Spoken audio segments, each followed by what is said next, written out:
The ship fell from the sky like a dying star.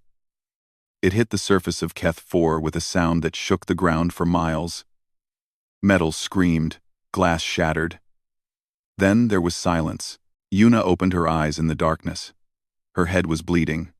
Her ears were ringing. But she was alive. She had survived worse crashes before.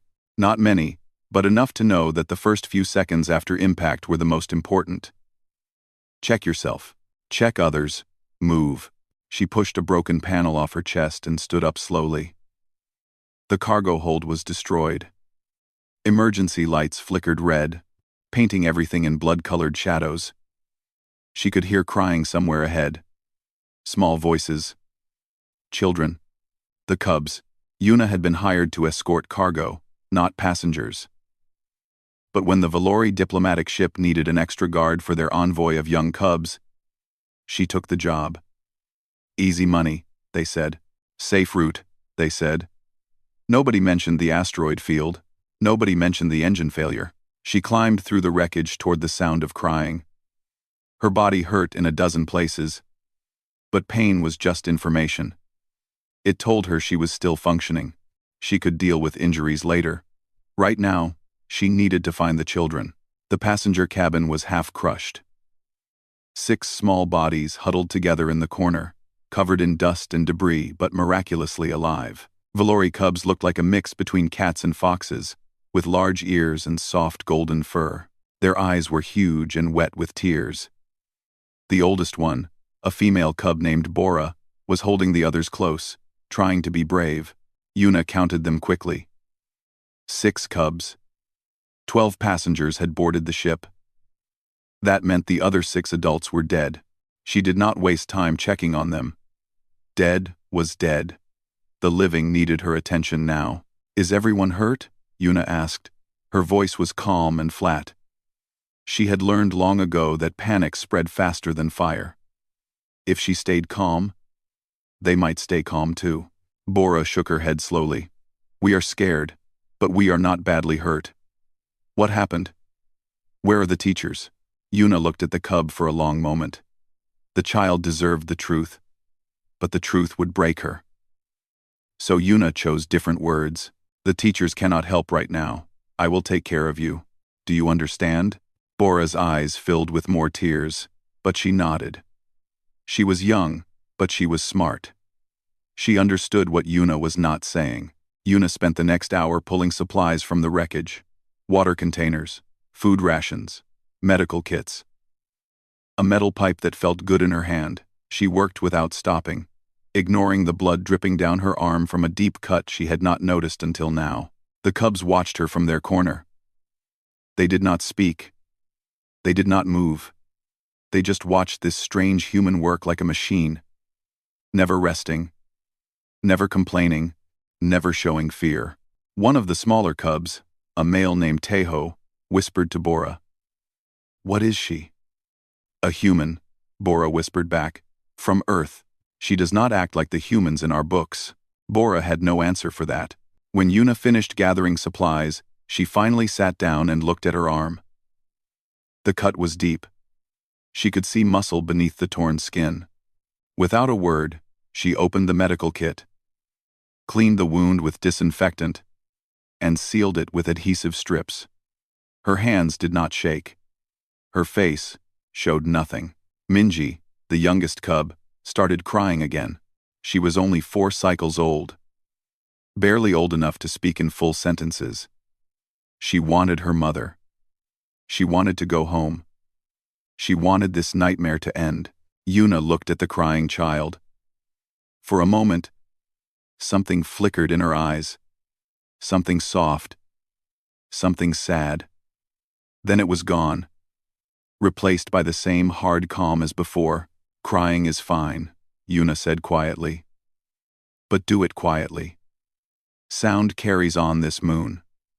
There are things outside that hunt by sound. The cubs fell silent immediately. Even Minji swallowed her sobs and pressed her face into Bora's fur. Yuna stood and walked to the broken entrance of the ship. Outside, the landscape of Keth 4 stretched in every direction. Gray rocks, black sand, No plants. No water. No life except for the things that lived beneath the surface and came out at night. Ashfangs. Yuna had read about them in the mission briefing. Blind predators with dozens of teeth and skin like armor. They slept during the day and hunted at night. They were fast, vicious, and always hungry. The sun was already setting. They had maybe 2 hours before darkness came. Yuna turned back to the cubs. We cannot stay in the ship. It is too open. Too many entrances. I found a smaller space in the cargo section. Thick walls. Only one way in. We will move there now. The cubs obeyed without question. They gathered close together and followed Yuna through the twisted metal corridors to a small storage room near the back of the wreckage. Yuna had already moved the supplies there. She had blocked the vents with debris and reinforced the door with broken panels. Stay inside, she told them. Do not make noise. Do not come out, no matter what you hear. Understand? What about you? Bora asked. Yuna picked up the metal pipe and walked to the entrance. I will be right here. I will be right here. She sat down with her back against the wall, facing the darkness outside. The cubs huddled together behind her, watching her silhouette against the fading light. Night fell like a black curtain. Somewhere in the distance, something screamed. The cubs pressed closer together, trembling, but Yuna did not move. She did not sleep. She just sat there, perfectly still, the pipe resting across her knees, her eyes fixed on the shadows. Bora watched her for hours, unable to look away. She had never seen anyone sit so still for so long. Valori needed sleep every 8 hours or their minds would start to break. But this human showed no sign of tiredness. She was like a statue carved from stone. Is she even breathing? Teho whispered. Yes, Bora whispered back. She is waiting. Waiting for what? Bora did not answer.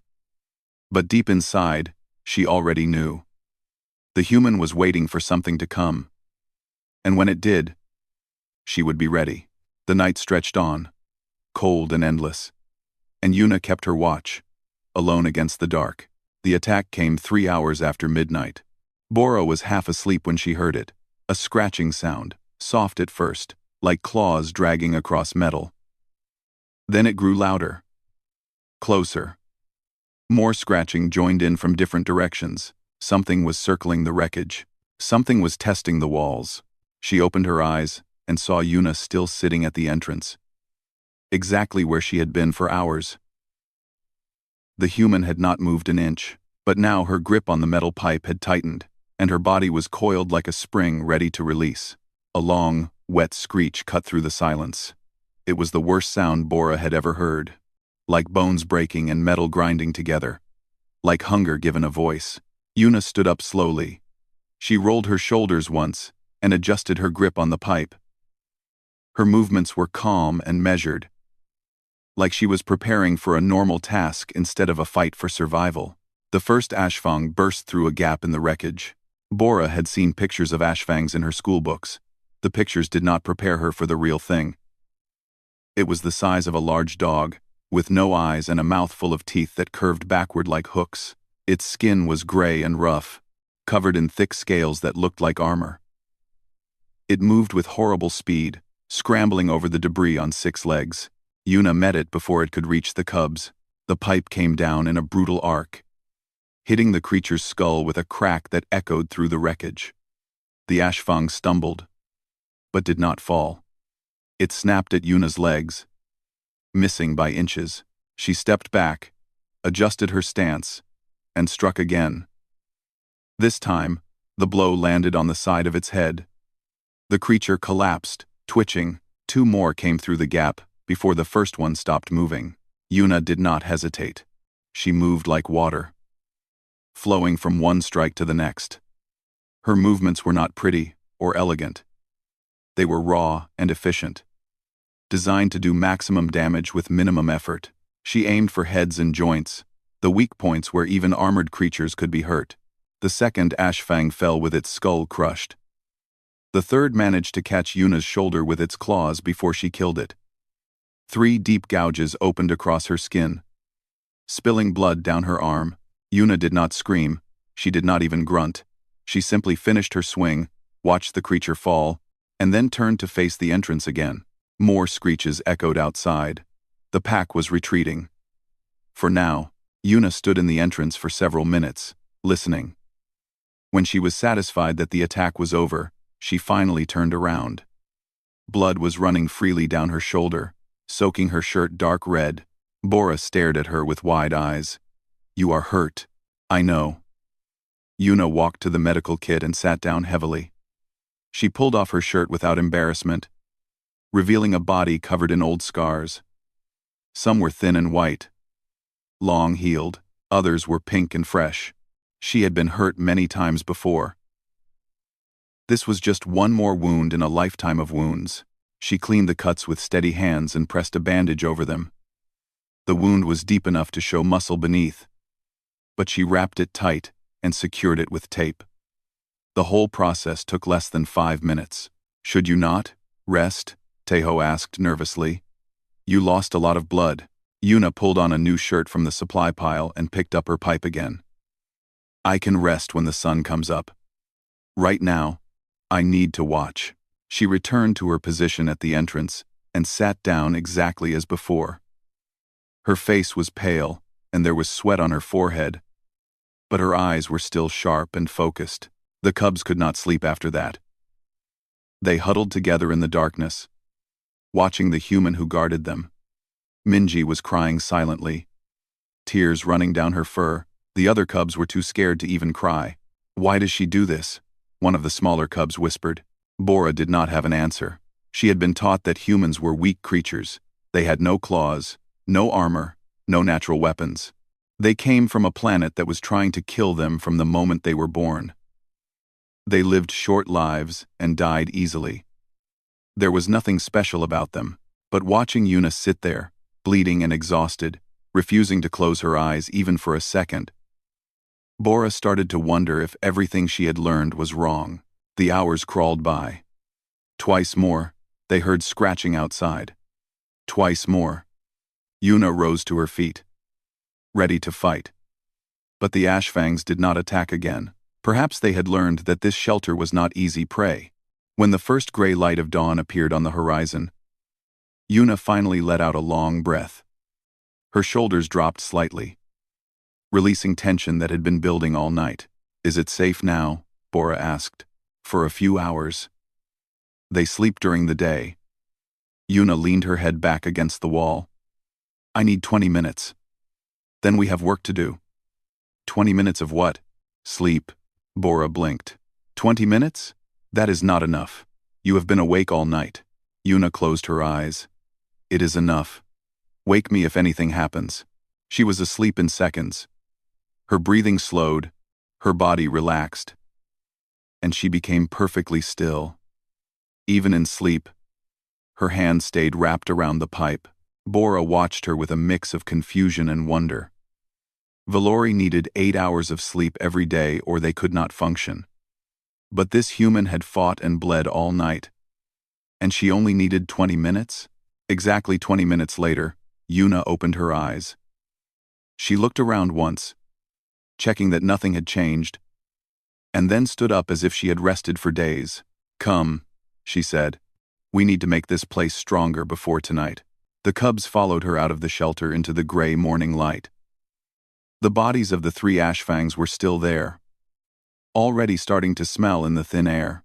Yuna dragged them away from the entrance without a word. Tejo watched her work, his small body trembling slightly. He gathered his courage and walked up to her. Are you scared?" he asked quietly.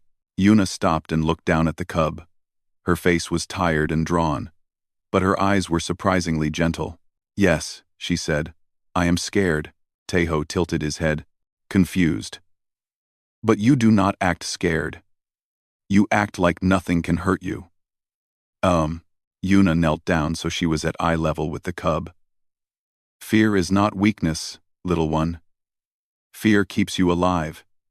It tells you when there is danger. It makes you careful." She placed a hand on his shoulder. "Being brave does not mean you are not scared. It means you are scared. But you do what needs to be done anyway." Teho thought about this for a moment. Is that what humans do? Yuna stood up and looked out at the barren landscape of Keth 4. Somewhere in the distance, something howled. She gripped her pipe tighter. That is what anyone does when they have something worth protecting. She turned back to the shelter. Now come. We have 2 more nights to survive. The days on Keth 4 were short. Only 8 hours of pale sunlight before the darkness returned. Yuna used every minute. On the first day, she built traps. She took wire from the ship's electrical systems and stretched it across the narrow passages around their shelter. Sharp pieces of metal hung from strings, ready to fall on anything that passed underneath. She dug shallow pits in the soft ground and covered them with thin sheets of debris. The cubs watched her work with growing amazement. She never stopped. She never complained. She moved with purpose. Always thinking 3 steps ahead. Always preparing for what might come. How do you know how to do all this? Bora asked as Yuna tied another wire trap.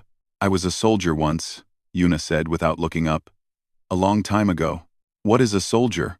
Someone who fights. Someone who protects. Yuna tested the wire with a gentle tug. Someone who does the hard things so others do not have to. Bora thought about this. In Valori culture, there were no soldiers. There had been no wars for 1,000 years. They had forgotten what it meant to fight for survival. Do all humans know how to do this?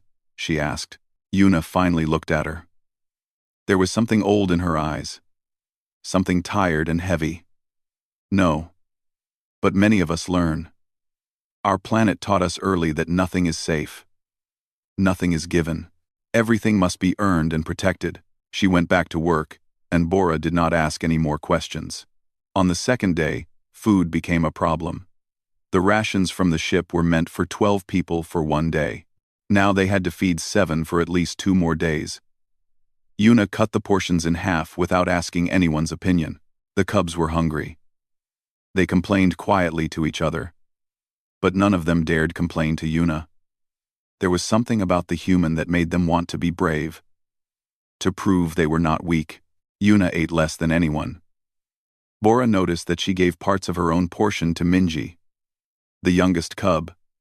When she thought no one was looking, she drank water only twice a day, saving the rest for the children.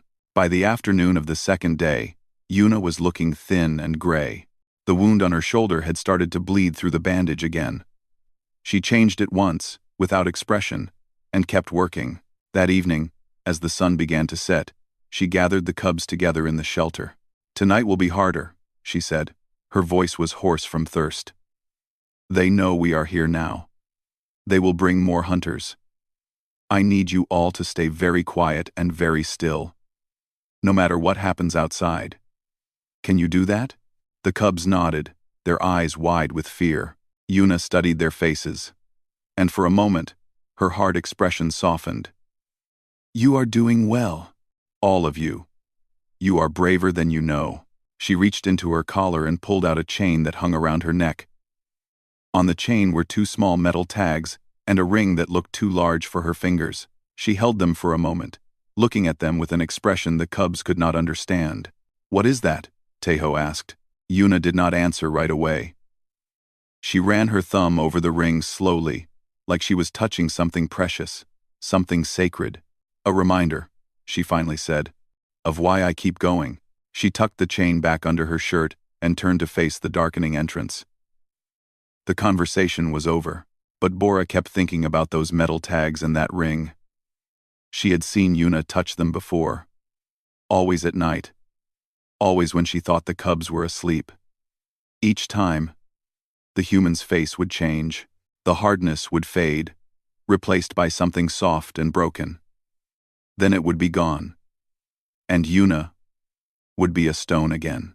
Who did those things belong to? Why did she carry them? Bora wanted to ask, but something stopped her. Some things were too heavy to ask about. Even she, young as she was, understood that. The second night was worse than the first. The ashfangs came in greater numbers, circling the shelter, testing the traps. Several of them died in the wire snares, screaming as they bled out in the darkness. Others fell into the pits and were too injured to climb out. but some got through. Yuna killed 5 that night. Each fight was harder than the last. Her movements were slower, her strikes less powerful. She was running on nothing but willpower and whatever reserves humans kept hidden inside their fragile bodies. By morning, she had new wounds on her arms and legs. One of her eyes was swelling shut from a hit she had taken. She could barely stand, but she was still alive. And so were the cubs. "One more day," she told them as the sun rose. Her voice was barely a whisper. "One more night. Then the supply ship will know something is wrong. They will send help." "How do you know?" Bora asked. "Because that is how things work. When a ship does not arrive, people ask questions. They send search parties." Yuna sat down heavily against the wall. "We just have to survive until then." Minji crawled over to Yuna and pressed herself against the human's side. Her small body was warm against Yuna's cold skin. "I do not want you to die," Minji said quietly. Yuna looked down at the tiny cub. Slowly, carefully, she put an arm around her. "I do not plan to," she said. "I have survived too much to die on a rock like this." That afternoon, Yuna told them stories. She was too tired to work, too weak to build more traps. So she sat with the cubs gathered around her and talked about Earth. She told them about mountains so tall they touched the clouds, and oceans so deep that no light could reach the bottom. She told them about deserts that could kill you in a day, and forests so thick you could walk for weeks without seeing the sky. "Your planet sounds terrible," Tejo said. Yuna laughed. It was the first time the cubs had heard her laugh. It was a rough, broken sound, like she had forgotten how. "It is terrible," she agreed. "It is also beautiful. That is the strange thing about Earth. It tries to kill you, but it also gives you reasons to live." "What reasons?" Bora asked. Yuna touched the chain under her shirt again. "People," she said quietly. "The people you love. The people who love you. That is what makes everything worth it." She fell silent after that, her eyes distant. The cubs did not disturb her. They sat together in the gray light, waiting for the night to come. None of them knew that the worst was still ahead. The alpha came on the 3rd day. Yuna heard it before she saw it. A deep, rumbling growl that shook the ground beneath her feet. It was different from the screeches of the smaller ashfangs. This sound was older, heavier, more dangerous. She walked to the entrance of the shelter and looked out at the gray landscape. The sun was still up, but barely. Maybe 2 hours of light remained. Standing in the open, about 50 meters from the wreckage, was the biggest creature Yuna had ever seen. It was an ashfang, but not like the others.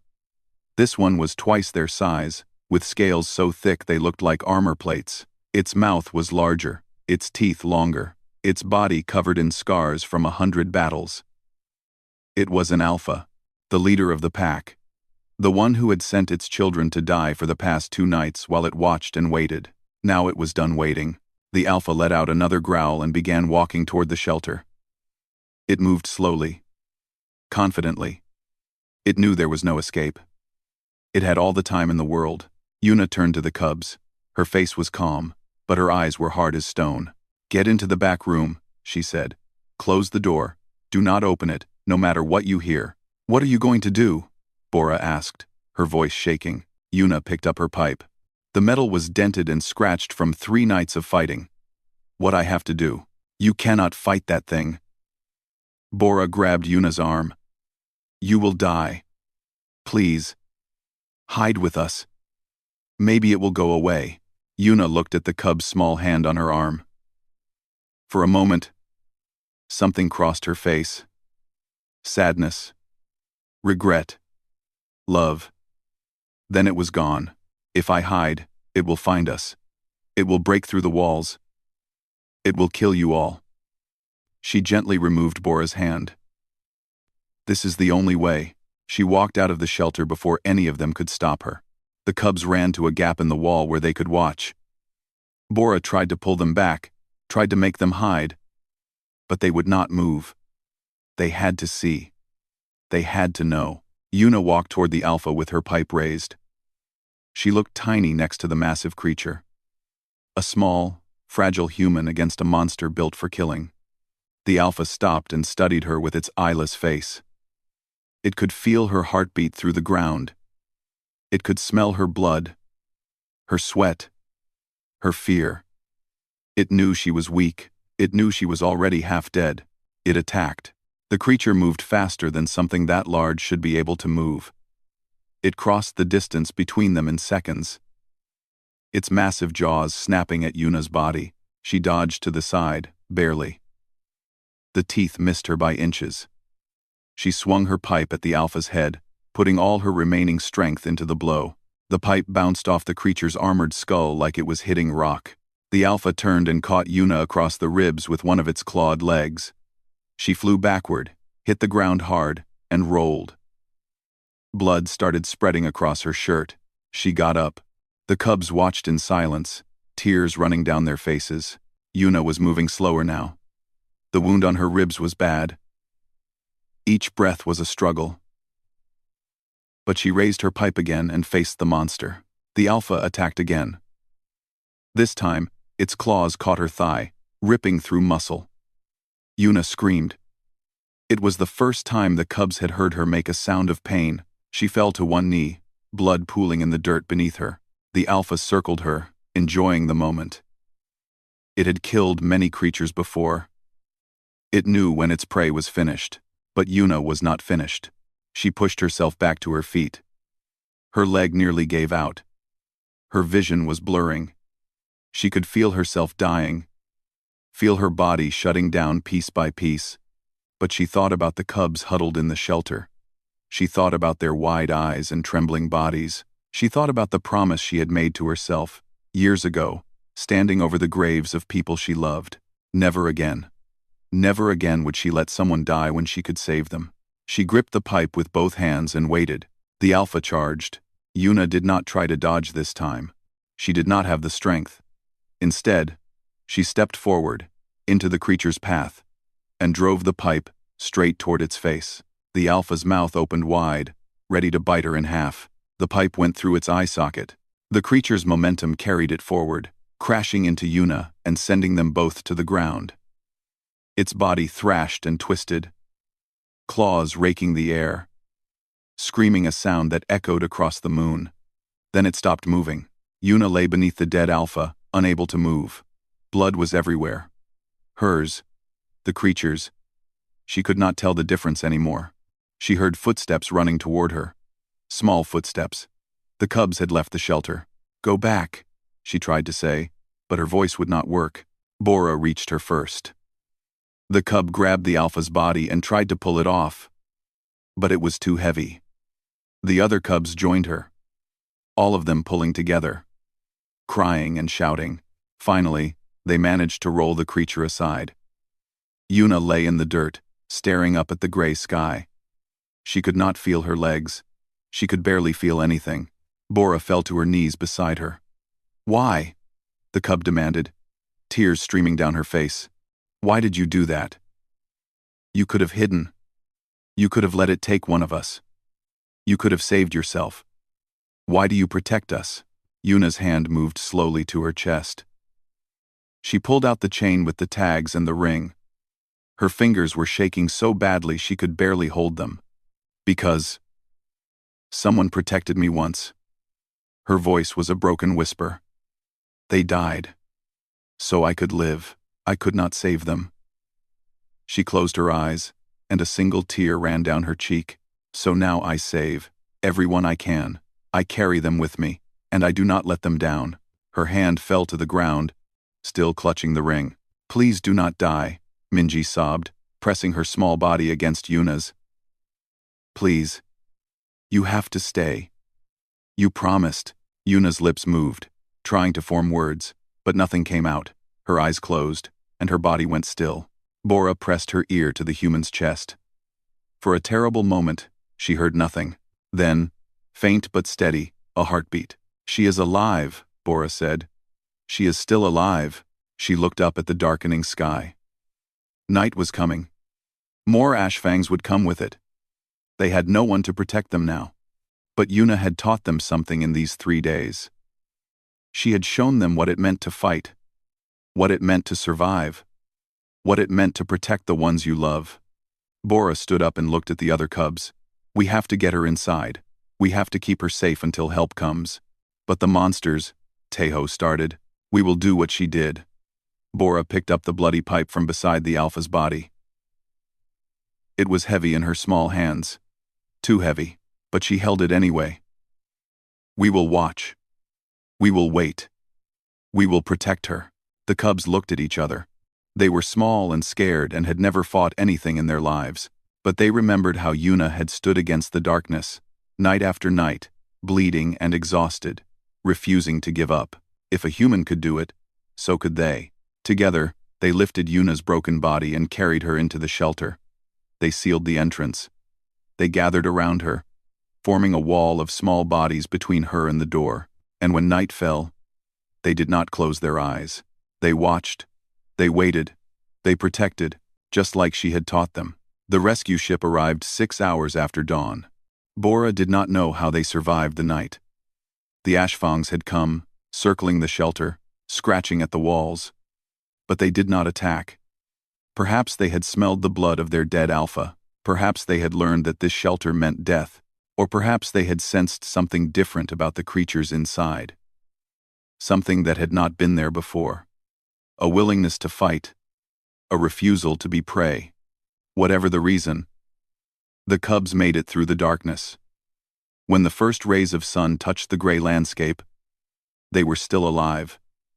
Exhausted and terrified, but alive. Yuna had not woken up. The rescue ship landed 100 meters from the wreckage. Valori soldiers in gleaming armor rushed out, weapons ready, expecting a massacre. What they found instead stopped them in their tracks. 6 small cubs stood in a circle around an unconscious human. The eldest cub, barely 10 cycles old, was holding a bloody metal pipe with trembling arms. Her fur was matted with dirt and dried blood. Her eyes were red from crying, but she was not running. She was not hiding. She was standing guard. Get away from her, Bora growled when the soldiers approached. The lead soldier, a tall female named Sunhee, knelt down slowly. Little one, we are here to help. We are the rescue team. You will not take her away from us. We need to take her to the medical ship. She is badly hurt. Bora looked down at Yuna's pale face. The human's breathing was so shallow it was almost invisible. The wound on her ribs had soaked through all the bandages they could find. She was dying, and there was nothing Bora could do about it. The pipe fell from her hands. Please save her, she whispered. Please. Sunhee nodded and signaled her team. Medical workers rushed forward with stretchers and equipment. They lifted Yuna carefully, gently, treating her broken body like something precious. The cubs followed the stretcher to the rescue ship.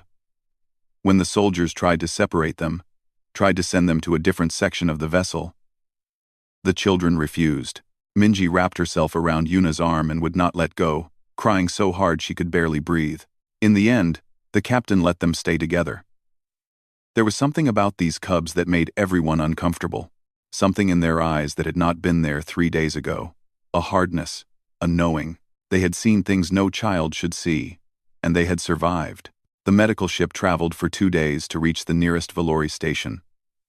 For those 2 days, the cubs took turns sitting beside Yuna's bed. They talked to her, even though she could not hear them. They held her hand. They refused to leave her side. The doctors were not hopeful. The human had lost too much blood. Her wounds were too severe. Her body had pushed past every limit. And now it was paying the price. She may not wake up, the chief doctor told the cubs gently. Bora looked at him with eyes too old for her face. She will wake up, she promised. The doctor did not argue. He had learned not to argue with these children. On the 3rd day, Yuna opened her eyes. The first thing she saw was Minji asleep against her arm, her small body curled up like a cat. Tejo was watching her from a chair nearby, his eyes red and tired. You are awake, he said softly. Apparently. Her voice was weak and rough, but it was there. Everyone said you might die. Yuna turned her head slowly, looking around the medical room. I have heard that before. Still here, Tejo smiled. It was a small smile. Fragile and uncertain, but real. You are very strange. Even for a human, so I have been told.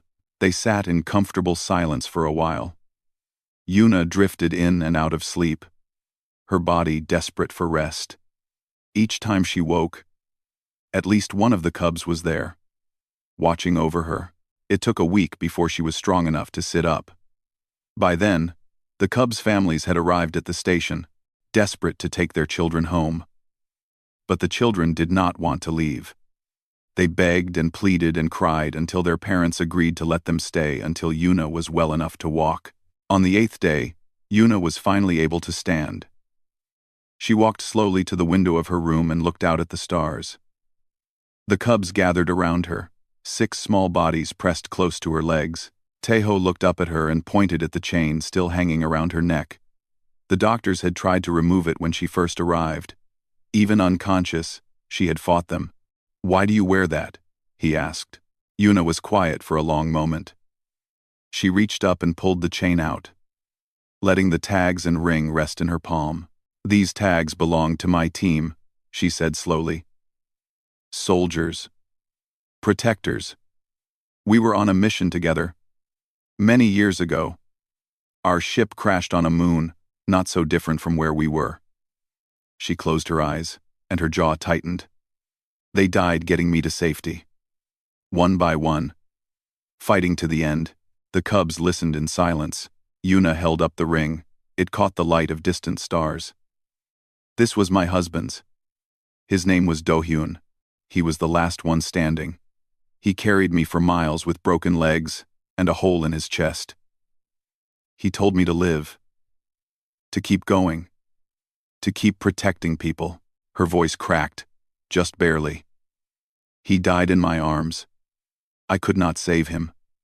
I could not save any of them." Minji pressed herself against Yuna's leg. "That is very sad." "Yes." Yuna looked down at the little cub. "It is the saddest thing that ever happened to me. But it is also what keeps me alive. Every person I save for them. Every fight I win for them." She touched the ring gently. "They are gone, but I carry them with me. And as long as I carry them, they are never really dead." Bora stepped forward. She was the oldest of the cubs. And in the past week, she had changed more than any of them. There was a quiet strength in her now that had not been there before. "I think I understand," she said. "When you protected us, you were not just fighting for us. You were fighting for them too." Yuna smiled. It was a sad smile, but also warm. "I was fighting for everyone. That is what humans do. We lose people we love. We carry them with us. And we use that pain to protect others, so they never have to feel what we felt." She put her hand on Bora's head, gentle and kind. "Someday, you will understand completely. I hope that day never comes. But if it does, you will be ready. I saw that on Keth 4. You are stronger than you know." Bora felt tears running down her fur. But she did not look away. "I want to be like you when I grow up. I want to protect people. Then remember this." Yuna knelt down so she was at eye level with the cubs. Being strong is not about never being afraid. It is about being afraid and standing up anyway. It is about falling down and getting back up. It is about protecting others, even when you have nothing left. She touched the chain around her neck. And it is about never forgetting the ones who protected you. 20 years later, Bora became the Valori ambassador to Earth. It was one of the most important positions in the galaxy. A symbol of the growing friendship between humans and Valori. At her request, her personal guard was a single human woman. Older now, with gray in her hair and new scars on her skin. Still wearing those same metal tags and that same ring around her neck. At the ceremony, a young diplomat asked Bora why she trusted humans so completely. Bora looked across the room at Yuna, who stood at attention near the door.